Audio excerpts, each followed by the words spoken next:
Improve your English easily. Stop making English harder than it really is. You don't need to memorize 10,000 words, study boring grammar rules, or spend years in classrooms to improve your English. In fact, most people fail because they use the wrong method. But if you follow these simple steps, you can start speaking better English in weeks, not years. So listen carefully, because these tips might completely change the way you learn English. Step 1: Learn phrases, not words. Instead of memorizing single words, focus on learning full phrases.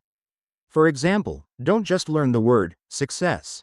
Learn the phrase achieve success or on the road to success. This way, you sound more natural and you'll remember the words much faster. Step 2: Listen every day. English is like music. The more you listen, the more natural it becomes. Listen to podcasts, watch YouTube videos or movies in English every single day.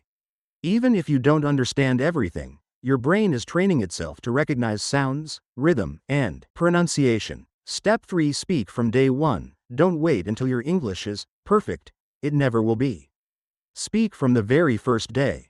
Talk to yourself, record your voice, or practice with friends. The more you speak, surround yourself with the language, the more it becomes part of your daily life. Step 5: Be consistent, not perfect. 5 minutes every day is better than 2 hours once a week. Learning English is about daily habits, not about studying hard once in a while. Stay consistent, and your progress will shock you. So, improving your English is not about being a genius, it's about using the right methods. Learn phrases, listen daily, speak from day 1. Use English in real life, and stay consistent. If you apply these steps, your English will improve faster than you ever imagined. Now it's your turn. Pick one of these steps today and start practicing. Remember, fluency is not about talent, it's about action.